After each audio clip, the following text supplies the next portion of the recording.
Thank you for joining me on Jamaicans.com for another episode of Shelf Life.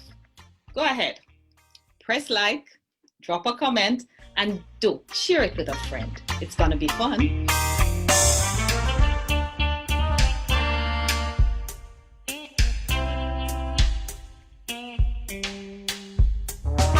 My guest today is Dr. Shernette Grant.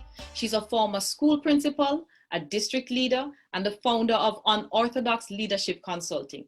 She focuses her work mainly on developing leaders who are agile and dynamic enough in their thinking to embrace unconventional approaches to leadership. Her book is Unorthodox Leadership, a guide to leading real people in real organizations. You're going to learn some stuff. Join us. Shernette, so good to see you. Welcome to Shelf Life. Thank you, Judith. It's a pleasure being here with you. Thanks for having me. Oh, anytime. Boy, you have a little book there. It's a small book, but it packs a big punch. And I see it behind you. Thanks for having it behind you on the shelf. I appreciate that. And that was the intent. Yes, my shelf life is all about what's on my shelf. So your book is very much on my shelf. There you go. But before we get to talking about the book, let's talk a little bit about you. Because Dr. Shernette Grant, people know your name, know what you do. A lot of people do anyway. But let's get to know you a little bit. Where in Jamaica you're from? Tell me a little bit about growing up. Right. I don't know if a lot of people know about me now. So you're taking it a little too far. But it depends on where you are. It depends on where I am, right? When the people from Mackenzie, St. Anne, tune in, they'll know all about me. Let's put it that way. Where's Mackenzie, St. Anne? Mackenzie district is in the hills of St. Anne when you go to Brownstown and you go up the hills, Alexandria. Cave Valley people will be familiar with this term, Abuka. That's where I'm from. I'm way up in the hills. We don't get flood because we're so far up, the rain goes down. Except for Cave Valley now. Well, but see, we're also above Cave Valley. Okay. Yes, when you go to Cave Valley, you still have to keep climbing to get to where I'm from, right? So that's where I'm from. I was born and raised there. I went to a little college school called Booker College for about 4 years. Then I went to Linstead, and I actually spent 1 year there. That's where I passed my common entrance. Entrance back in the day, right? And I passed my common entrance from Linstead College. Went to St. Jago High School in Spanish Town. And from St. Jago, I did CAST. So I actually graduated from University of Technology. CAST. Then it was the College of Arts, Science, and Technology, where I did medical technologist. That's what I studied. And then I worked a little bit in a lab in Montego Bay at the Cornwall Regional Hospital for a little short stint of time. And from there, I migrated to the U.S. to come study. So that's kind of, where I started. Came here thinking that I was going to be studying medical technologist, which I did for 4 years. Finished the 4 years, Judith, and come to find out, I didn't qualify to get certified. What? Because of the differences in rules between the Caribbean and Florida. You know how those nuances that sometimes you don't think about? Apparently, I didn't have enough years of experience. It's all a money-making thing. Listen, girl, you know this. So I ended up finishing did my bachelor's. Didn't know this because it was actually an academic advisor who told me that if I did a bachelor's in biology, because I had a background and a diploma already in medtech, that I could get certified. Finished, tried to get certified, didn't have enough years of experience. So you're solving one problem and you're creating another problem. So in my desperation, Miss Judith, after, I think I talked with my ex-husband, I keep giving him credit for it, who said to me, go teach. When he said that, I looked at him like he was crazy. Teach? Are you kidding me?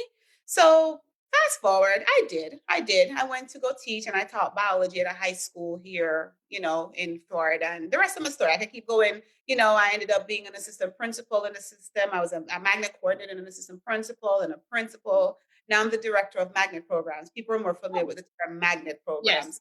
Yes. So I'm the director of magnet programs at Broward County Public Schools. So that's kind of like my history in a little bit of a nutshell. Right. I can tell you all of the in-between barriers, but that's a 2-day story. That's not a 30-minute conversation. You have to draw a long bench for that. We don't have a long bench today. That one, right? So we don't have long bench time because we're here to really talk about leadership. And boy, I kind of think it's a very interesting time to be talking about leadership. very, very interesting. But your book is about unorthodox leadership. Now, when you say unorthodox leadership, you're talking me. You're talking right up my street, because I don't think there's anything that I have ever done that could be considered orthodox. And I teach leadership as well, but I teach it from different areas. I teach things like the art of thinking, stuff like that, just totally different ideas within the context of leadership. And so I found your book very interesting. I found it very enlightening. I found that it packs a real punch, and you're very practical about the things that you talk about in the book. And you talk about bridging the gap between theory and practice. Explain that, expound a little bit on that. So Judith, we all went to school, right? You just called me Dr. Shernette a while ago because all of us have doctorates, right? We all have the degrees, we do the study, you go to college, they teach you all the theory about all these amazing things, right? And then you get on the job and you realize that, what? How do I make this come to life, right? We have a tendency, especially in the leadership realm, to try to associate ourselves with one particular theory of leadership. You know, hear us be very proud, wear it as a badge of honor. We're an unorthodox, we're a transformational leader. We're a transactional leader. We're a servant leader. Well, Judith, just like you just said, you could have probably written this book as well. On any given day, you might need to go between transformational, transactional, servant. You might need to go between any one of those leadership theories on any given day. Yes. The unorthodox leadership approach is exactly what you just described, Judith. There is no right or wrong when it comes to how do you tackle issues around leading people and leadership in of itself, right? Because on any given day, you might need to use a different approach, right? So that's what the unorthodox leadership approach is. That agility you mentioned, you teach people part of thinking. How do you exercise those agile, flexible thinking and action to get these things done is what it's all about. And how do you recognize and how do you untrain yourself? And I have to say it that way because I have done quite a bit of corporate training, teaching leadership and different things. And when you talk to people who have been in leadership roles for a long time, a lot of them, as you say, they have this idea that it's this way. How do you untrain yourself? And that is part of some of what you do, is you untrain people. To untrain people, Judith. And you know what's so funny? It's easy because when you talk to people, you recognize that if it's not working, don't you think it's time for you to think about something different, right? And in the role of leadership, every single one of us can identify that moment in time when it's not working. Not working. I work hard. I do all the right things. I say all the right things. The book tells me to do this. I follow the steps. I follow the steps. But what does that look like in practice? Because on any given day, if you, Judith, has ever been over an organization where all the people were lockstep and did everything you asked them to do, can I please have your job? Because I always tell people that it's not a negative by virtue of this world being so amazing and diverse and people coming to the table with different skills and different mindsets and different thinking. But as leaders, we have to allow for that to be a positive, not a negative. And you just said something which brings me to one of my talking points here, is getting to know the people. So in old days, you never really had to know the people that you're leading, You just had to tell them what to do. But this is a whole new world here. And it's important to get to know the people. Because as you say, people are not in lockstep. Those days are over. Those days are over. Individuals. Right. And so you have to get to know them to be able to lead them. And to treat them as individuals. Treat them as individuals. One of the things that as leaders, we're all guilty at some point in time. We love to say, when you come through the door, you leave your problems outside the door. You leave your personal problems back there because you're here to do a job. Hello. It's not possible. We have to think, and that's what I talk about in the book also, Judith, is the idea that as leaders, we have to think about our people as a combination of their personal and their professional attributes. Yes. Right? So when you're dealing with someone, you're not going to get the best professionally about them if they're not at their best personally, right? And there's a balance because, of course, a part of managing people and understanding how to navigate them is to not to feeding too much into some of what is dysfunctional and some of what is going against what you need to have happening. But it's understanding that we are a combination of our personal attributes, and some of those personal attributes actually help us to be better on the job. Right. So how do you help people also to recognize that? Help them to recognize where the not so good things are also, and how the not so good things are impeding the work, right? So we have to think about the people. And I would say it's cliche. We don't lead things, we lead people. We it's lead cliche. people. Yeah. But there's nothing ever so true, Judith. Like there's no truer statement that we do not lead things, we lead people. And if you're going to lead people, you have to get to know them. You have to know them. Them tick. You have to know what their strong points are. You have to know what is not worth really trying to get them to work on, because that's another thing. Everybody has to be able to do the same level of work. And what battles to fight. You know, I have been fortunate in that I've had some good managers over my lifetime of working for other people, which I haven't done in a long time. But I had one particular manager named Melody who I'll never ever forget, and she's my friend to this day. And part of the reason why she's unforgettable was that every person in her department was an individual. She knew each of us. She knew how to talk to each individual to get the best out of them. She knew that the last thing you would do to me is yell at me. That just would never work. Yeah. She's never going to get anything out of you. Yeah. And I remember having this conversation one time. She was like, "She's such a good worker. So now we just have to work on attitude." And I said, attitude or efficiency, you got to pick one. and she was like, "Okay, I'll take efficiency." And, of course, because she was able to wheel and come with me, my whole attitude changed.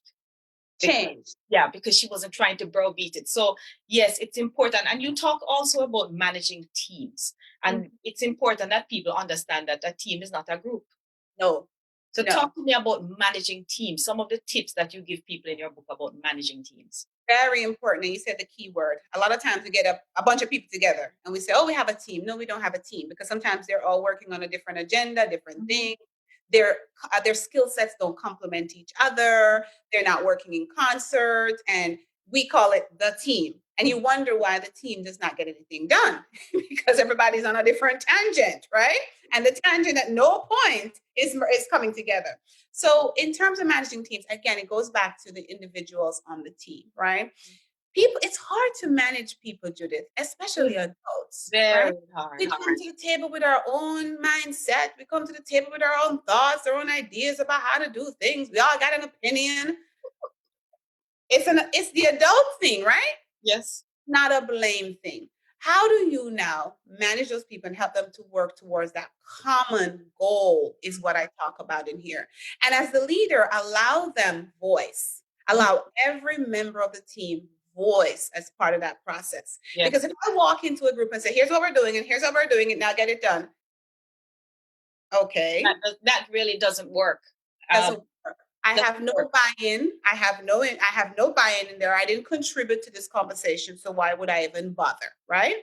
So the level of work I'm going to give you is going to be minimal. I'm going to get whatever you ask me to do because I'm a good worker, right? I'm a good worker.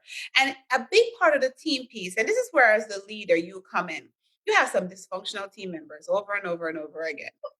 They're essential to every team, okay?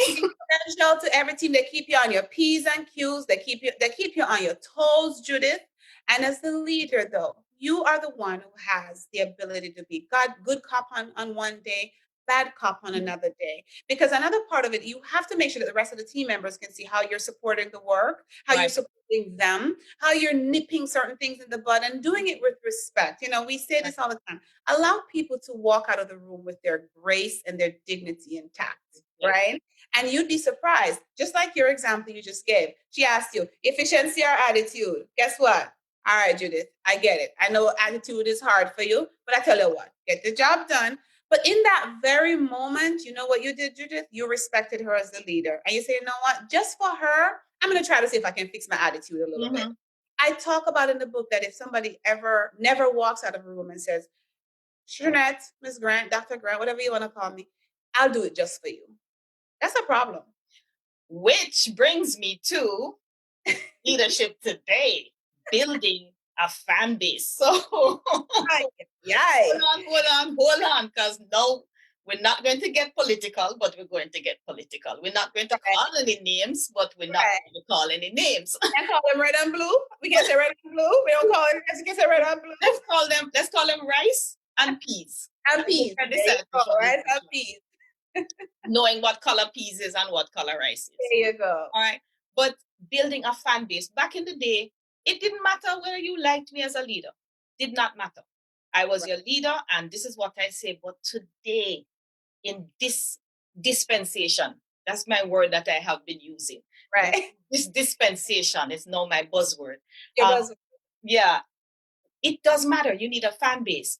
And when you look at what is happening in America, when you look at what happened in Jamaica, elections, how much of that you think has to do with building the fan base? And how much of building that fan base is because of social media and the era that we're living in? Judith, you're not incorrect when you said dispensation, right? You could not have put it any better. So our current rice, right? And peas. has a job cut out for him. And again, this is not about which side of the aisle you're sitting on. It really isn't, because regardless of who won, the leader would have the same task, right? And look at the results. You see, we're pretty much split down the middle. Yes. How do you bring those people on board and help them understand that I really still do have your true interest at heart? Is really what it comes down to, right?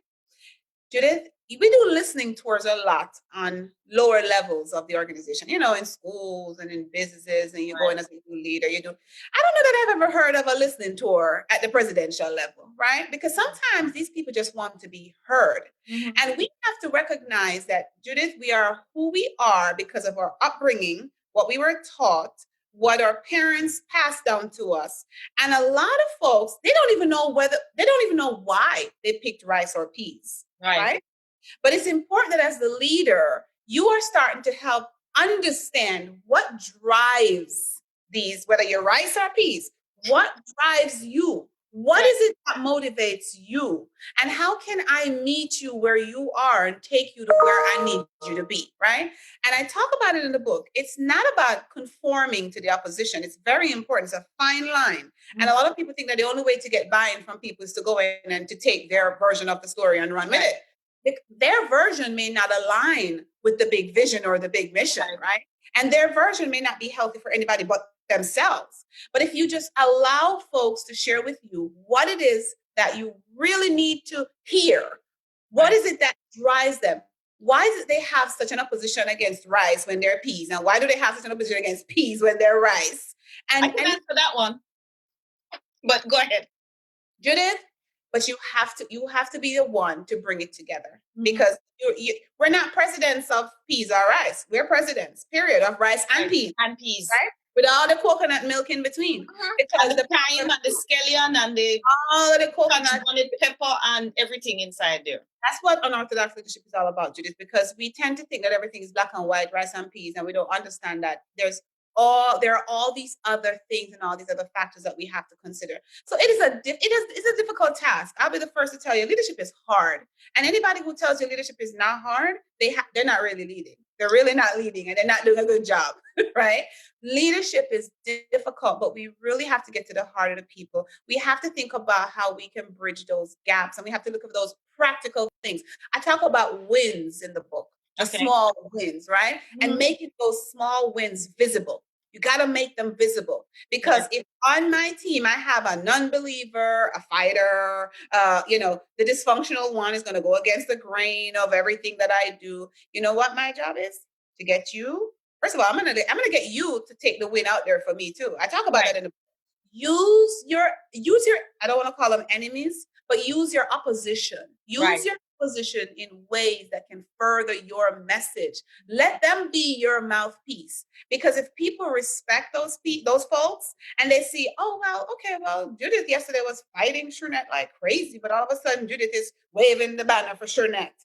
Maybe I should, maybe I don't like Shernette, but I like Judith. So let me listen to what Judith has to say. It's a task in of itself, and it's a really grave one, but it's one that can be done. Yes, but I'm hearing you and I agree with you. But then what do we, let me play I don't like the term devil's advocate because I'd never play that. Let me play opposition advocate. Right. Let me play opposition advocate. So what do we say about the Jamaican situation now, where, you know, we like to talk about people being wagonists because Shernette is on top. We're wagonists. We don't necessarily believe, but, you know, we want to be with the winner. Or the people who, one of the candidates in the recent PNP election in Jamaica was being lambasted because at some point in life, 20 years ago, that candidate had batted for the other team. And there are people on the team who could just not see past that at all. The fact that it came up was just totally, you know, surprising to most of us. That's something, yes, 20 years ago you were on team A. Now you're on team B. Why can't you be forgiven for being on team B? What do we say to those people who say, well, you know what, she was always on team A and she's not a true team B? A true team beer, right? And it's something you said. Some of us didn't even realize that that was the case at one point. As leaders, you better know what your barriers are going to be before you get to the game, right? Walk into the game armed. And I find that people will be very forgiving when, first of all, you're the one admitting it, right? You need to know the game you're playing. Yeah. And when you walk up and you're able to say, listen, I know back in the day, here's where I was. Here's why. Here's why. But let me tell you why I'm where I am now. And here are the reasons why. When that comes from your mouth, Judith, and this is a part of the unorthodox approach to leadership, you got to know the game. You have to know the players in the game. You have to know what the end game is. And you have to understand that you have to step back sometimes into the past to be able to move forward. So it's about, again, another approach kind of an issue. And I think that maybe we would have had more success if we were the ones. People always call me, they call me transparent, Judith. I am too. I'm very transparent. So, and if you're not transparent, you can't be an unorthodox leader. Because if you're not ready to say, I was wrong, I messed up, I made some decisions and here's why, but here's where I am now, here's how I've grown, here's where we're moving to, and get to the heart of the people. Because if you really put some work into getting to the heart of the people, and guess what? Getting to the heart of people is not getting on bandwagons and getting on buses and vans and driving through neighborhoods with flags, right? Right. You need to start having some serious conversation. How do you get to grassroots conversation? How do you visit people? As a leader in a school, I was going to churches, Judith. I was going to churches. Churches, I would go every quarter and stand on the pulpit and greet the congregation and tell them, say, listen, I need your help because those kids that I'm dealing with over there, they have lost their doggone mind. And if there's anything that I need you to do when you see my children acting ridiculous, is to be able to tell them, don't make me call Miss Grant. If you make me call Miss Grant, we're going to have a problem. That is your Jamaica upbringing, my girl. That is, and especially, you know, you come from country, you know, say every shop lady have authority over you. Everybody in the village, don't make me call Miss Smith. Don't make me call Miss Smith. And I think as leaders, we need to do more grassroots kind of outreach, because as you do so, number one, you get to the heart of the people. And, you know, we can all call ourselves whatever, you know, theoretical leadership, whatever we want to call ourselves.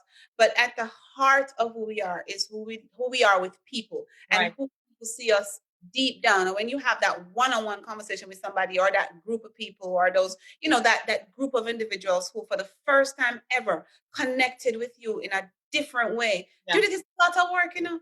It's a lot of work. It's a lot of work, and it's a lot of commitment, and a lot of work. Yeah, it's a lot of work, a lot of commitment, but it pays off. It really pays off. And when the people that you're leading see that, this is the other thing that I love about being an unorthodox leader, is that there's nothing that I ask people who I'm leading to do that I would not do. Do yourself. So if we're packing up chairs after an event, we're all packing up chairs. Packing up chairs together. I have no problem serving you food. Right. I don't need to sit down and be served food because I'm in charge. Correct. No. You don't know how many times my people kick me out of places. Yeah. Miss Grant, you answering phones today? Wait, what phone's better than me? You're mopping cafeteria? Mop better than me? Yeah. Judith, you're absolutely right. They have to see you in their light. And if you're not ready to get down there and get dirty with them, you're not going to make any inroads. You're not. That's one of the pleasures that my husband and I get from serving with Jamaica Youth for Christ.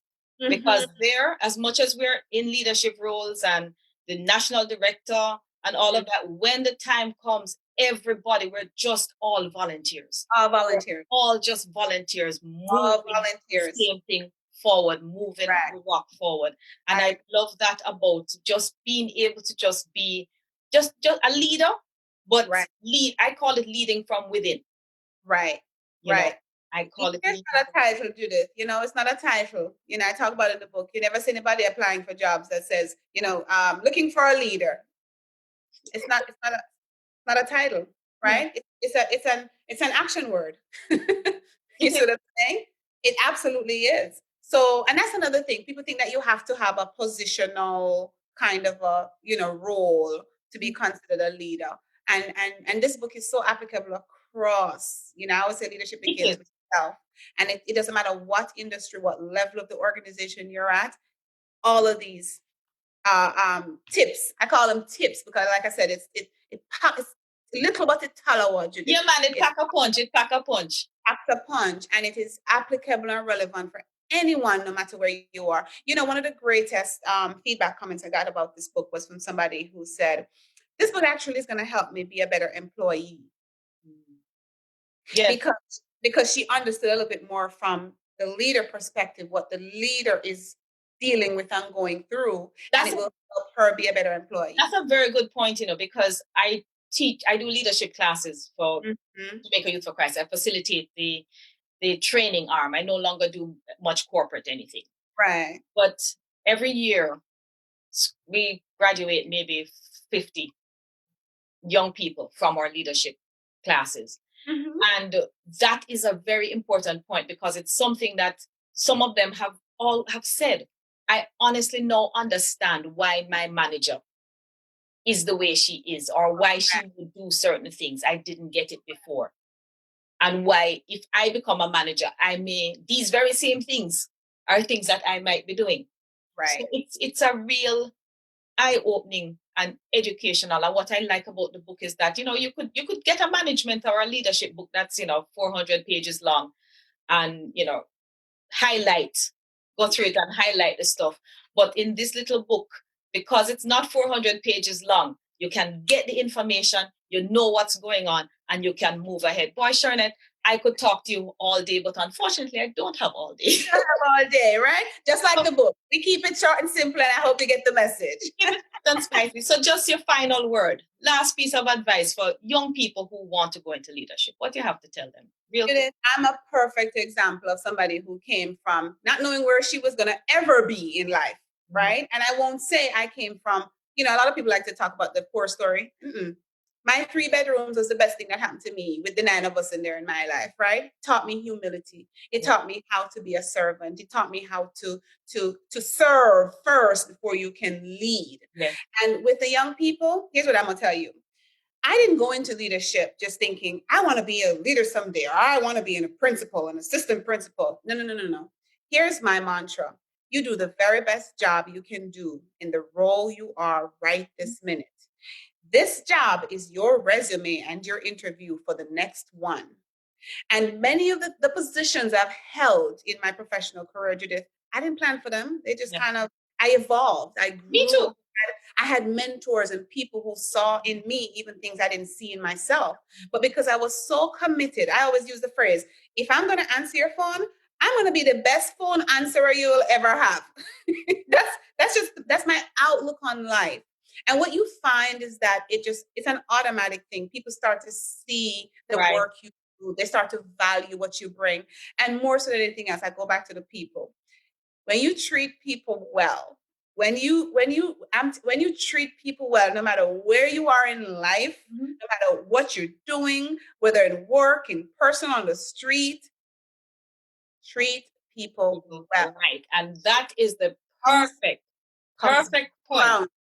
Yes, that's a perfect point on which to end this episode of Shelf Life. Shernette, thank you so very, very much for spending time with me today. I am sure our audience have learned a lot and eyes have been opened. Thank you very much for being the unorthodox leader that you are and for teaching others how to do this. Ladies and gentlemen, it has been a great conversation with Dr. Shernette Grant. And We'll see you again next week, same place, same time to see what else is on my shelf. Thank you, Shernette. Walk good. Pleasure. Thanks for having me. Take care, my dear. Thank you for joining me on Shelf Life. I'll see you again next week, same place, same time, when we explore what else is on my shelf.